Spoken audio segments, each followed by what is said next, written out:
Welcome to physics by Indrani channel. आज हमारे topic है derived capacitors for the class 12 and it is very much important for the board view 2025। जैसे कि हम cover कर रहे 2025 के इम्पोर्टेंट डेरिवेशंस को।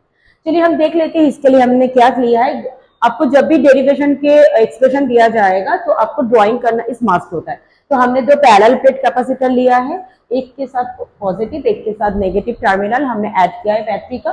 जो एक्सटर्नल वोल्टेज दे रहा है वो भी है। अब पॉजिटिव टर्मिनल जो है ये पॉजिटिवली चार्ज करेगा, इसको नेगेटिवली चार्ज करेगा।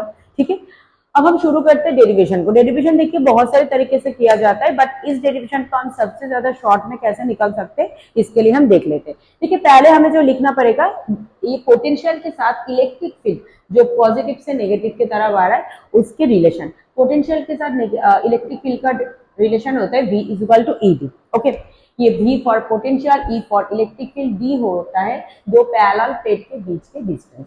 ओके, ये जब हो जाता है फिर देखिए कैपेसिटेंस जो होता है, कैपेसिटेंस हम डिनोट करते हैं C से। तो हम सोचेंगे कि C कहाँ पे था, कौन सी फॉर्मूला में हमारा C छुपा हुआ था। तो हमें पता होता है Q is equal to CV। ये फॉर्मूला कहाँ से है? Q directly proportional to V। Q for charge, V for potential, C होता है कैपेसिटेंस। तो Q is equal to CV आता है, तो यहाँ से हमारा C आता है। तो V इज इक्वल टू हम लिख सकते Q,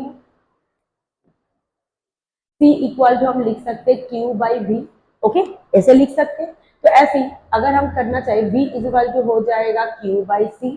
तो यहाँ पे हम V के जगह पे लिख दिया Q by C and E V।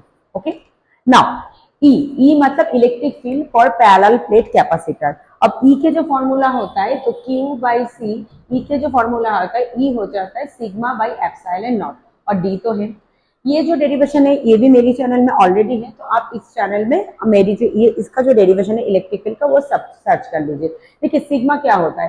Sigma होता है सरफेस चार्ज डेंसिटी। मतलब कोई भी अगर सरफेस हमने ले लिया, उस सरफेस में कितना चार्ज है पर यूनिट एरिया में, उसको बोला जाता है सरफेस चार्ज। ऐसा हमारा लीनियर चार्ज होता है, ऐसा हमारी वॉल्यूम चार्ज डेंसिटी होता है, ऐसा होता है सरफेस चार्ज डेंसिटी। तो सिग्मा का फॉर्मूला होता है Q by A। Q for charge and A for area.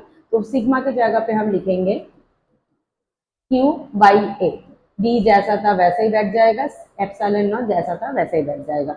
Q हमने काट दिया। अब हम आएंगे C। तो C का फॉर्मूला कैसे आएंगे? C को क्रॉस मल्टीप्लाई कर दो, A एप्सिलॉन नॉट को इस तरह मल्टीप्लाई कर दो, तो C इज इक्वल टू हो जाएगा A एप्सिलॉन नॉट, और D को भी नीचे भेज दो तो हो जाएगा A epsilon not by D।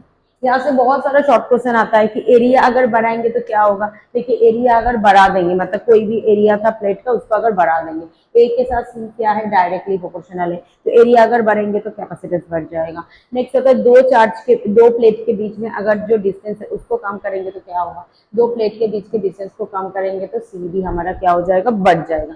तो ऐसे बहुत सारा क्वेश्चन आता है। मीडियम को बदलेंगे तो क्या होता है?